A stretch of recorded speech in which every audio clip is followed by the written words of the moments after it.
আসসালামু আলাইকুম প্রিয় শিক্ষার্থীবৃন্দ, আশা করি ভালো আছো, সুস্থ ও নিরাপদে আছো। করোনা ভাইরাস কোভিড-19 জনিত কারণে শিক্ষা প্রতিষ্ঠান দীর্ঘদিন যাবৎ বন্ধ রয়েছে। বিধায় ঢাকা উইমেন কলেজ কর্তৃক অনলাইন ক্লাসের মাধ্যমে শিক্ষা কার্যক্রম চালু রাখার উদ্যোগ গ্রহণ করা হয়েছে। ঢাকা উইমেন কলেজ ব্যবস্থাপনা বিভাগের অনলাইন ক্লাসে সবাইকে স্বাগতম।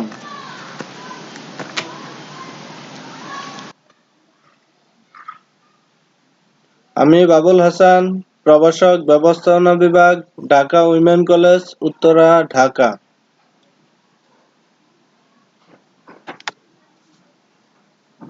ব্যবস্থাপনা বিভাগ, বিবিএ অনার্স চতুর্থ বর্ষ, কোর্স শিরোনাম বিনিয়োগ ব্যবস্থাপনা, কোর্স কোড 24-26-13, লেকচার 1, অধ্যায় 2 এর মধ্যমেয়াদী অর্থায়ন নিয়ে আজকে আলোচনা করব। মধ্যমেয়াদী অর্থায়ন কি? শুরুতেই আমরা এটা জেনে নিই। মধ্যমেয়াদী অর্থায়ন বলতে আমরা সাধারণ অর্থে বুঝি যে মধ্যমেয়াদী অর্থায়ন বলতে 1 থেকে 5 বছরের জন্য সংগৃহীত ঋণকে বোঝায়। আমরা মধ্যমেয়াদী অর্থায়নকে ব্যাপক অর্থে যখন বলবো তখন এভাবে বলতে পারি যে অর্থ সংস্থানে ঋণ গ্রহীতা সংগৃহীত তহবিল 1 বছরের বেশি কিন্তু 5 বছরের কম, আবার কোনো কোনো ক্ষেত্রে 7 বছর বা 10 বছর পর্যন্ত ব্যবহারের সুযোগ পায় এবং কারবারের প্রত্যাশিত নগদ প্রবাহ দিয়ে উক্ত ঋণ পরিশোধ করা হয়ে থাকে, তাকে মধ্যমেয়াদী অর্থায়ন বলা হয়। মধ্যমেয়াদী অর্থায়নের বৈশিষ্ট্য সমূহ। এখন মধ্যমেয়াদী অর্থায়নের বৈশিষ্ট্য সমূহ নিয়ে আলোচনা করব। তো মধ্যমেয়াদী অর্থায়নের প্রথম বৈশিষ্ট্য হচ্ছে যে মেয়াদকাল, তো ডিউরেশন। এ ধরনের ঋণের মেয়াদকাল স্বল্পমেয়াদী ঋণের মেয়াদকালের থেকে বেশি হয় কিন্তু দীর্ঘমেয়াদী ঋণের তুলনায় কম হয়। সাধারণত এই ঋণের মেয়াদকাল 1 বছরের বেশি হয় কিন্তু 5 বছরের কম হয়। আমাদের দেশে এই ঋণ 3 থেকে 7 বছরের মধ্যে হয়ে থাকে। মধ্যমেয়াদী অর্থায়নের 2 নং বৈশিষ্ট্য হচ্ছে ঋণের পরিমাণ, অর্থাৎ কি amount of loan. Amount of loan, ঋণের পরিমাণ হচ্ছে এই ধরনের ঋণের পরিমাণ তেমন বেশি হয় না। বাণিজ্যিক ব্যাংক এই ধরনের ঋণের প্রধান উৎস বলে ঋণের পরিমাণ তেমন বেশি হয় না।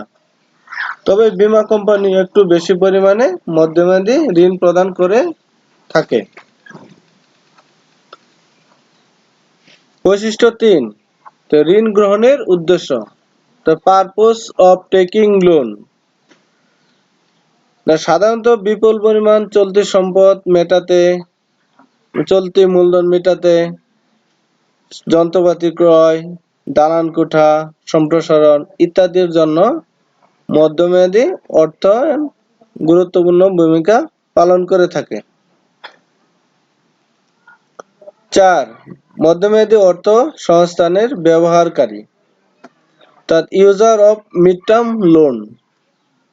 যেসব প্রতিষ্ঠান মূলধন বাজারে প্রবেশ করতে পারে না সেসব প্রতিষ্ঠানগুলোই এই ঋণ ব্যবহারে আগ্রহী হয়।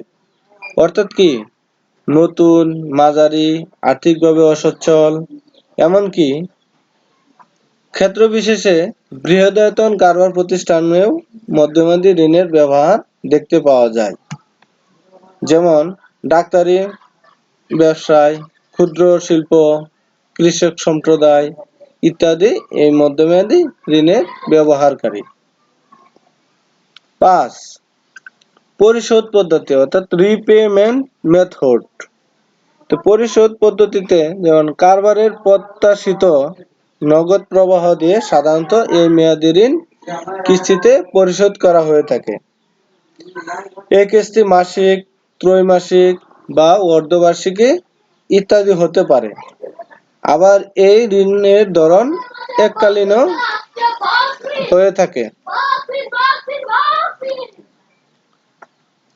6 হচ্ছে জামানত অর্থাৎ সিকিউরিটি। অর্থায়ন সাধারণত কারবার প্রতিষ্ঠানের যন্ত্রপাতি, দালান কোঠার উন্নয়ন, কারবার সম্প্রসারণে ব্যয় করা হয় বলে এ ঋণের বিপরীতে জামানত দিতে হয়। সাধারণত দালান কোঠা, প্লান্ট, স্টক, বন্ড ইত্যাদি জামানত রেখে মধ্যমেয়াদী অর্থায়ন করা হয়।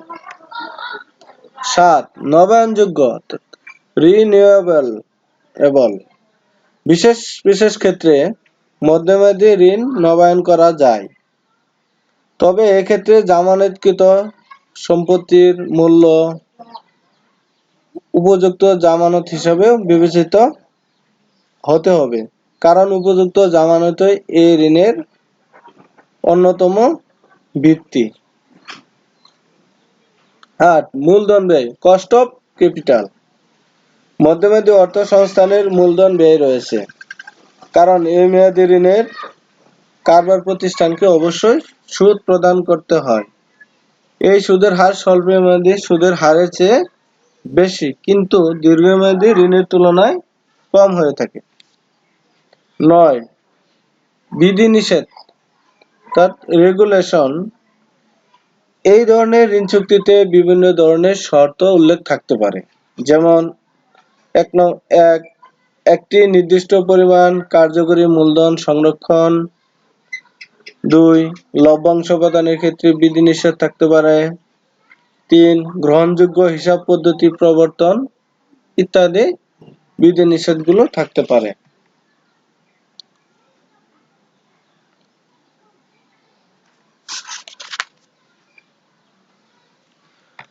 মধ্যমেয়াদী অর্থায়নের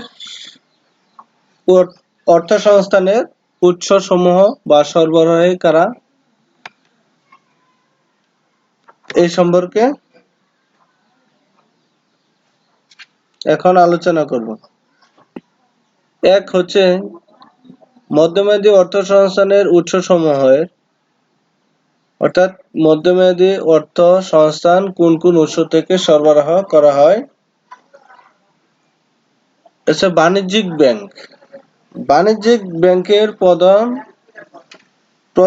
প্রধান কাজ হলো যে এক পক্ষের সঞ্চয়ের অর্থ সুদের বিনিময়ে ব্যাংকে জমা রাখা, আবার উক্ত অর্থ সুদের বিপরীতে ঋণ দান করা।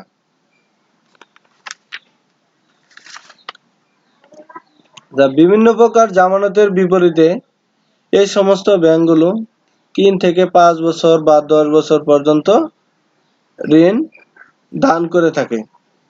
আমাদের দেশে বিভিন্ন প্রকার বাণিজ্যিক ব্যাংক আছে, এগুলোর মধ্যে Sonali bank, Janata bank, Uttara bank, United Commercial Bank উল্লেখযোগ্য।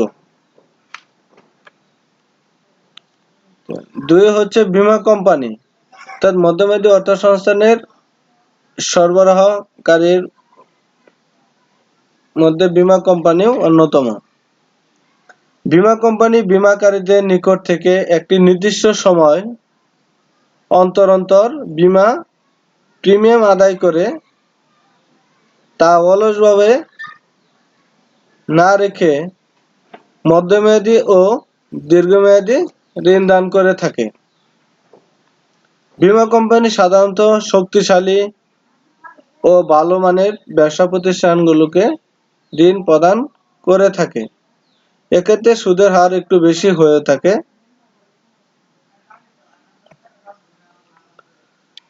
3 হচ্ছে উন্নয়ন ব্যাংক, এটা ডেভেলপমেন্ট ব্যাংক।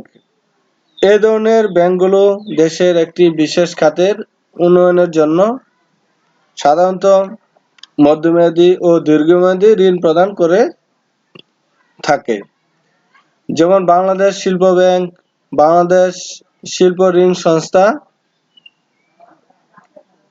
ইত্যাদি ব্যাংকগুলো শিল্প উন্নয়ন ত্বরান্বিত করতে পারে। অর্থাৎ কি নতুন শিল্প স্থাপন, সম্প্রসারণ, প্রযুক্তিগত উন্নয়নের জন্য শিল্প প্রতিষ্ঠানগুলোকে ঋণ দান করে থাকে। 4 হচ্ছে ইজারা কোম্পানি, দ্য লিজিং কোম্পানি। সাধারণত ছোট ও মাঝারি প্রতিষ্ঠানগুলো স্থায়ী সম্পত্তি অর্জনের জন্য বাকি ক্রয়ের জন্য প্রচুর পরিমাণে অর্থ বিনিয়োগ করতে পারে না বলে তারা ইজারা প্রতিষ্ঠানগুলো থেকে প্রয়োজনীয় সম্পত্তি ইজারা গ্রহণ করে থাকে। আমাদের দেশে United leasing company, Phoenix company ইজারা কোম্পানির মধ্যে উল্লেখযোগ্য। 5 হচ্ছে বিশেষায়িত ব্যাংক, অর্থাৎ কি স্পেশালাইজড ব্যাংক। এই ধরনের ব্যাংকগুলো কোনো একটি বিশেষ উদ্দেশ্য বা নির্দিষ্ট খাতে ঋণ প্রদানের করে থাকে। যেমন Bangladesh house building and finance corporation শুধু গৃহ নির্মাণ কার্যক্রমের জন্য ঋণ প্রদান করে থাকে। বাংলাদেশ ক্ষুদ্র ও কুটির শিল্প ব্যাংক শুধু ক্ষুদ্র ও কুটির শিল্পগুলোকে মধ্যমেয়াদী ঋণ প্রদান করে থাকে। 6 হচ্ছে কর্মচারী ও কর্মকর্তাদের ভবিষ্যৎ তহবিল, provident fund of employee and officer. কারবার প্রতিষ্ঠানে কর্মচারী ও কর্মকর্তাদের বেতনের অংশ বিশেষ কেটে নিয়ে এই ধরনের তহবিল সাধারণত সৃষ্টি করা হয়। এই ধরনের তহবিলের উদ্দেশ্য হচ্ছে তারা অবসর নেওয়ার পর যেন আর্থিক অনিশ্চয়তায় না ভোগে, সেজন্য অবসরের পর তাদের একটি নির্দিষ্ট পরিমাণ অর্থ প্রদান করা হয়। আর এই তহবিলের অর্থ অলসভাবে ফেলে না রেখে তারা কি মধ্যমেয়াদী ও দীর্ঘমেয়াদী অর্থায়নে ব্যবহার করে থাকে। 7 হচ্ছে যন্ত্রপাতি প্রস্তুতকারকগণ, তো মেশিনারি প্রডিউসার। অনেক সময় যন্ত্রপাতি প্রস্তুতকারক প্রতিষ্ঠানগুলো মধ্যমেয়াদী ঋণ প্রদান না করে ঋণ গ্রহীতার প্রয়োজন মাফিক বিভিন্ন রকম যন্ত্রপাতি সরবরাহ করে থাকে। এরূপ ঋণের অর্থ উক্ত প্রতিষ্ঠানগুলো ভাড়া ক্রয় ও কিস্তিবন্দি ক্রয়ের মাধ্যমে আদায় করে থাকে। 8 হচ্ছে গ্রামীণ ব্যাংক। বর্তমানে গ্রামীণ ব্যাংক ব্যাংক ঋণের অন্যতম উৎস হিসেবে কাজ করে, কারণ এই ব্যাংক গ্রামের দরিদ্র কৃষক, জনগণ সহ দরিদ্র ব্যবসায়ীদের ঋণ প্রদান করে থাকে। তারা কি মেয়াদি ঋণও অনেক সময় প্রদান করে থাকে। এখন আমরা আরেকটি প্রশ্ন নিয়ে আলোচনা করব, এটা হচ্ছে মধ্যমেয়াদী অর্থ সংস্থানের ব্যবহারকারী কারা, অথবা কারা মধ্যমেয়াদী অর্থায়ন ব্যবহার করে। এক প্রথমে উৎপাদনকারী শিল্প প্রতিষ্ঠান, ম্যানুফ্যাকচারিং ফার্ম। উৎপাদনকারী প্রতিষ্ঠানে প্রচুর অর্থ, স্থায়ী সম্পত্তি যেমন যন্ত্রপাতি, কারখানা, জমি ইত্যাদিতে বিনিয়োগ করা হয়। এক্ষেত্রে দীর্ঘমেয়াদী থেকে অর্থ সংস্থান করে এই সবগুলো স্থায়ী সম্পত্তিতে বিনিয়োগ করা সম্ভব হয় না। সেক্ষেত্রে ব্যবসায়ী মধ্যমেয়াদী থেকে অর্থায়ন করে যন্ত্রপাতি, কাঁচামাল ক্রয়ের জন্য ব্যয় করে থাকেন। 2 হচ্ছে সেবামূলক শিল্প, সার্ভিস ফার্ম। সেবামূলক শিল্পে সবচেয়ে বেশি মধ্যমেয়াদী ঋণের ব্যবহার করা হয়। এক্ষেত্রে স্বল্পমেয়াদী ও দীর্ঘমেয়াদী অর্থায়ন উপযুক্ত নয়, যেমন কি ডাক্তারি ব্যবসায় বিভিন্ন প্রকার উপকরণ ক্রয় করার জন্য মধ্যমেয়াদী অর্থায়ন করা হয়। অনেক ক্ষেত্রে আবার ইজারার মাধ্যমে অর্থায়ন করা হয়। 3 হচ্ছে নতুন ক্ষুদ্র শিল্প, নিউ স্মল ইন্ডাস্ট্রি। নতুন ও ক্ষুদ্র শিল্পগুলো মূলধন বাজারের প্রতিকূল শর্তের কারণে মূলধন বাজারে প্রবেশ করতে পারে না, তাই তাদের শেষ ভরসা হলো মধ্যমেয়াদী অর্থায়ন। তারা মধ্যমেয়াদী অর্থ সংস্থান করে বিভিন্ন প্রকার স্থায়ী সম্পত্তি ক্রয় করে ব্যবসা আরম্ভ করে থাকে। 4 হচ্ছে মধ্যম ও বৃহদায়তন কারবারি প্রতিষ্ঠান, অর্থাৎ মিডিয়াম অ্যান্ড বিগ ফার্ম। সাধারণত মধ্যম ও বৃহদায়তন প্রতিষ্ঠানে এই চলতি মূলধনের স্থায়ী অংশে বেশি অর্থ বিনিয়োগ করা হয়, যা স্বল্পমেয়াদী অর্থায়ন থেকে অর্থ সংস্থান করে পরিপূর্ণ ফল পাওয়া যায় না। কিন্তু মধ্যমেয়াদী অর্থায়ন এক্ষেত্রে গুরুত্বপূর্ণ ভূমিকা পালন করে থাকে।